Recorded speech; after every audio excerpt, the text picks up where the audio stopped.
Hi everyone, number one Marmaduke fan here, and I finally got my new phone. This isn't my new phone, this is my new phone.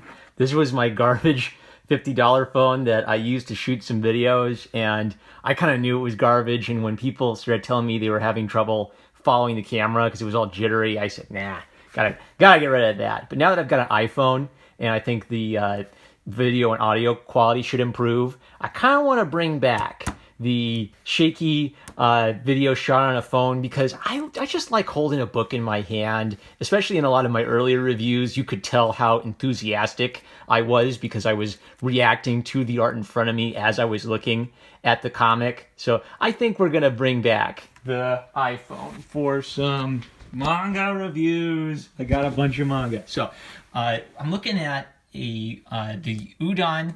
You might know them. They publish a lot of floppy manga comic adaptations. So Udon Manga Classics. The Scarlet Letter. The original author is Nathaniel Hawthorne. The creative team who did this adaptation, art by Sun Neko Lee, who's worked in animation and manga. Story adaptation by Crystal S. Chan.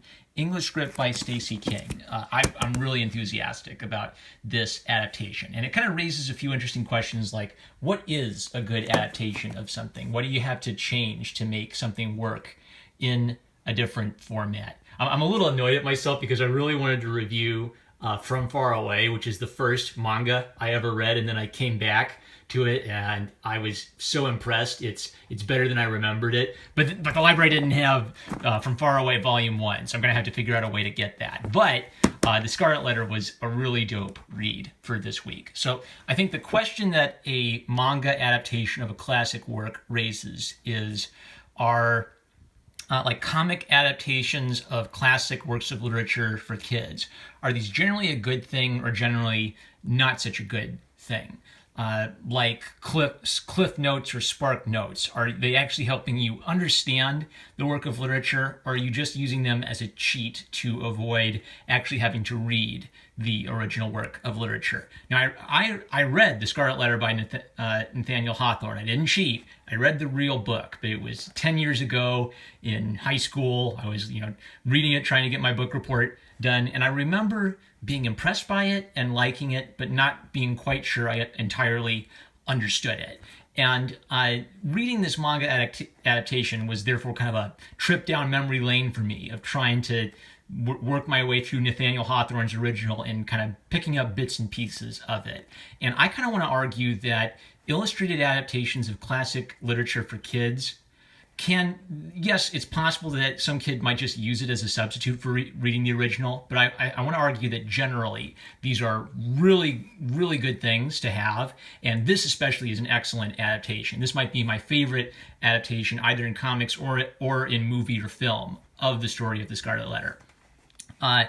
So why do I say that? Well, one reason why that might be is when a young person tries to slog their way through the Scarlet Letter by Nathaniel Hawthorne, they might have a complaint like, oh, this is boring. Oh, none of this makes sense. And so there's something like Cliff Notes or Spark Notes. They'll give them the basic idea of what happens, and it might give them an analysis of what the metaphors mean, but it won't give them the experience of reading the original and feeling it, of connecting with the author and sort of understanding the beauty of the author's vision. Now, if you have a really active imagination, reading might be a lot more fun because you don't just see a lot of boring heads staring at each other.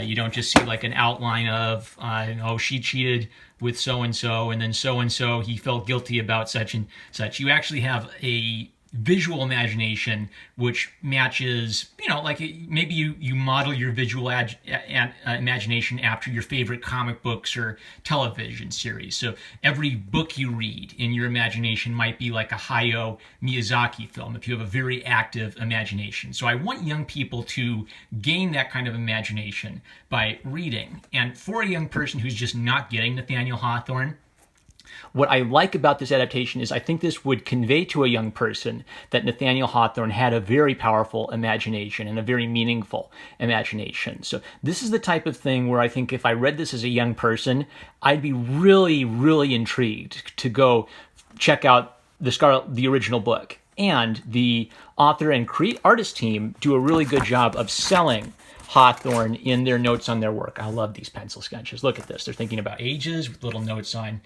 year, 3 years old, 3.5 years old, 4 years old. They're thinking about posture and balance of light, dark, and grays to have everything pop. The design of the letter itself, some different hairstyles for Arthur Dimmesdale.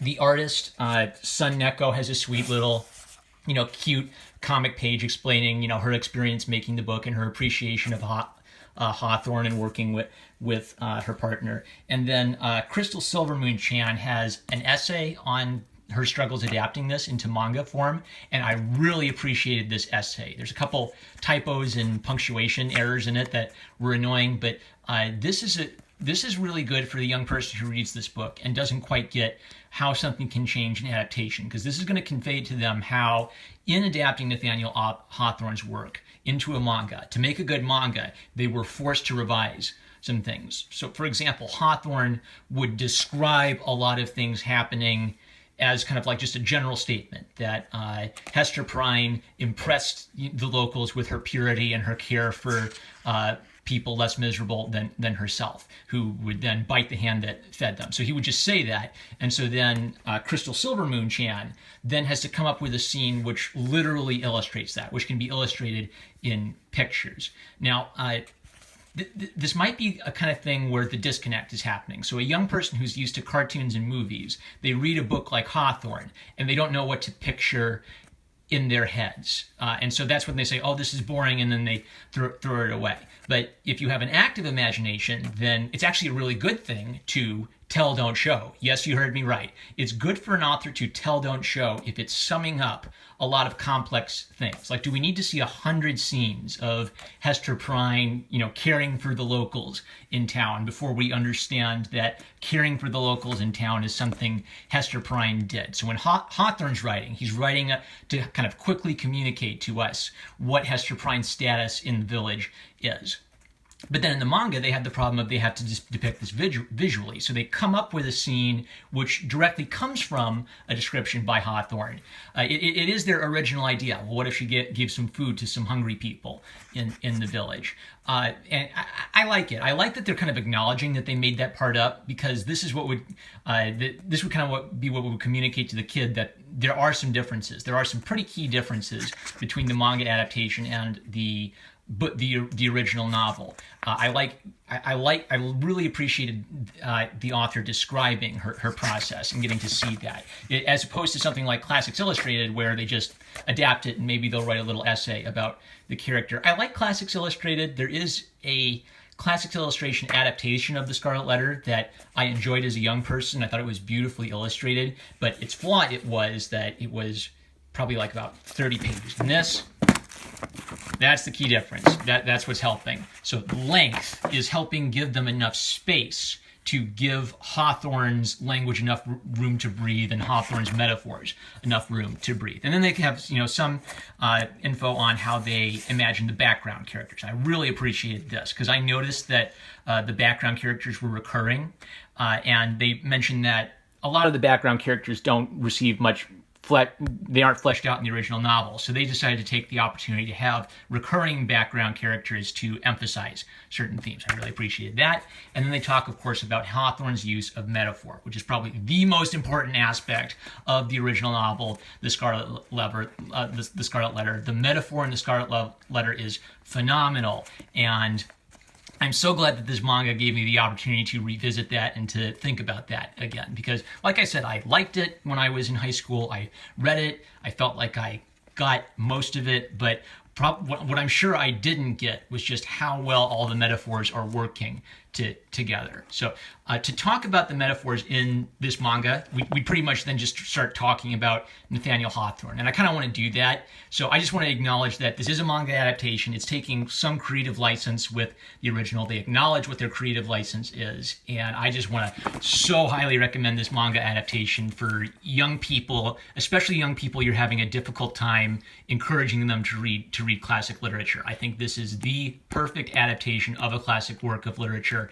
It's both solid as a manga on its own standards, using the visual kind of language and flair of manga, and it's excellent as an adaptation because it's indicating to young people how it's drawing inspiration from a classic work of literature, and it's suggesting to young people that the classic work of literature has its own vibe and that this isn't a functional replacement to reading classical work of literature. With that, I now want to talk mostly about Hawthorne and the Scarlet Letter. And keep in mind, it's been 10 years since I read the original.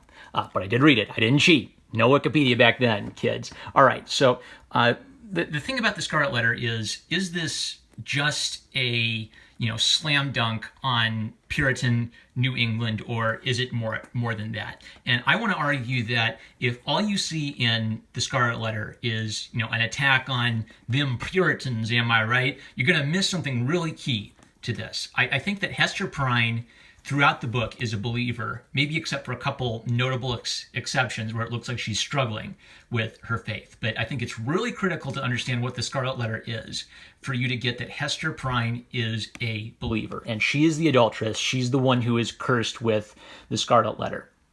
The reason I say that is a lot of her decisions would make zero sense if she is not a believer. If she's not a believer, then she could just leave the village and leave behind the shame of having the Scarlet Letter and being in the village. So maybe you could have a humanistic or a secular interpretation that this is a book about condemning religious faith and the bigotry that religious faith can lead people to. I think it's more than just that. I think that Hawthorne is doing a slam dunk on sacralism, on the attitude that the church is the state and the state is the church, and that the state exists to enforce with physical punishments the religious strictures of the faith. But beyond that, I think this is also a beautiful exploration of what adultery is within the context of the Christian worldview. And Hester Prynne is the protagonist. She shows up for most of the book, but she's not the sole protagonist. So we see Hester Prynne's perspective. We see the daughter of adultery, Pearl's perspective. Spoilers for a classic work of English literature. The adulterer, the man who is the father of the child, is Reverend Arthur Dimmesdale, who is the beloved pastor of the town. He secretly is the father of the bastard child. And Dr. Chillingworth, who is the husband of Hester Prynne, who is jaded because of the adultery. So all four of those characters, I think, are critical because we see their different perspectives on adultery, and the metaphors in this book, they move and shift around a little bit. So you might have some questions like, what is the Scarlet Letter? Who is the man in black? And depending at what point of the book you're in, your answers to that could be very different. So the Scarlet Letter, it could just literally be there, that letter right there on her chest. The Scarlet Letter, right there. At one point in the book, Hester Prynne describes Pearl as the Scarlet Letter. The child is the constant living reminder of what the Scarlet Letter means. The child is the proof that she committed adultery. The Scarlet Letter means something very different to the husband, whose crime is not known, who is secretly bearing the burden and the shame of the Scarlet Letter. The man in black, is the man in black just sort of mysterious satanic or pagan figure who lives out in the woods? Is the man in black Arthur Dimmesdale, the father? Is the man in black the vengeful husband? The vengeful husband is the man in black Satan. It uses its metaphors in a few ways and kind of like from a few different angles. So you never can just pin it down and say the Scarlet Letter is shame. It changes from time to time in the story. So some beautiful color illustrations. Look at that. Whoops. Udon. I need my good book. I need my good book holder again. The world's greatest book holder, that thing. But anyway, Udon Press knows that for a lot of kids who are kind of like desperate to do their book report on the Scarlet Letter, this might be their introduction to manga. See that? They're teaching kids how to read manga because they are considerate of the fact that this might be the first manga you've ever read. They use a framing device of Hawthorne working in kind of like a record office and discovering the story of the Scarlet Letter, and then he's presenting us the story of Hester Prynne that he's discovered, and then we go right into it. So what I said about Hester Prynne is I think the key to her character is that she is I'm not going to talk too much about Nathaniel Hawthorne and the Scarlet Letter. I just want to talk really briefly about the symbolism so I can kind of show you a little bit of the manga art and praise that as well. But I think the key to Hester Prynne is that she is a believer, and she is refusing to abandon the village where her shame has been known. And one reason for that might be her connection to the husband. Let's flip forward and I'll show you how they draw him. So they take her to expose her to her shame, and watching them from on high are the religious leaders of the Puritan village and Arthur Dimmesdale. And she also sees her husband. So her husband's an evil man, and I love this villain, but Dr. Chillingworth has been missing for years. He's abandoned her, and he's arrived on the day that she's being exposed for her shame. She's being made a object of public ridicule for committing adultery, and they literally represent him with this image of a snake, which is actually a description that Hawthorne uses in connection with Chillingworth. I even love his name, Chillingworth. But they decided to make it kind of a literal thing, which is actually a recurring motif in manga. I love that. So this actually is a manga. It's got that kind of, over the top, cool, shifty shape thing going for it. A young person who actually likes manga would look at this and say, oh boy, this is like pretend manga. This is actually real, authentic manga, and it feels good because of that. Oh, where's Dimmesdale? I want to show you him. So Dimmesdale, oh, there he is. All right, so Dimmesdale is this beloved pastor, and he is well respected by the entire community. And I think even when I was a kid, I guessed that he was the adulterer pretty quick. But look at this. They have him grasping his chest where Hester Prynne is wearing the Scarlet Letter. He's grasping the spot where his Scarlet Letter should be, but he's hidden it. It's beneath his chest. It's on his heart. And they've of course made him like a beautiful sort of figure. Good grief, there's just so much to talk about. All right, I don't want to talk on and on about Nathaniel Hawthorne forever, but I've given you a kind of a little glimpse of how they choose to adapt some of these things. I think that Chillingworth, the husband, is a stupendous villain, and one of the reasons he's so stupendous is he almost does. You could almost argue he does nothing wrong. His evil is entirely within his own soul and within sort of a subtle manipulation of the man he hates. He is simultaneously a satanic figure and a man who almost does nothing really wrong. He doesn't hurt anybody. He doesn't make a sinister plan to drop a giant anvil on his enemy's head. His ability to manipulate his enemy is purely in his use of his tongue. And he's such a one of the best villains of all time, I think, in any language or any story. And they really brought that home in this adaptation. Pearl, I really like what they did with Pearl, because in the book, Pearl is a very creepy child. She's just vaguely unsettling throughout the book. And so they tried to balance this aspect of her being kind of a young, charming young lady with a wild sense of energy and happiness, but also saying really creepy and bizarre things, almost either being kind of a satanic influence or being a divine form of judgment on both of her parents. So I'm sorry, I lost the train of thought there. So what I was saying is that the reason I think you have to have a Christian worldview or appreciate the Christian worldview to appreciate this story is that Hester Prynne, throughout much of this story, is the one who is dealing with the reality of the adultery in the most mature way. She is bearing the Scarlet Letter with the greatest strength and nobility, as opposed to her husband, who has become a vengeful, demonic monster, and as opposed to Reverend Dimmesdale, who is just trying to hide it in shame, and he's literally flagellating himself to try to cope with his intense shame at being a hypocrite.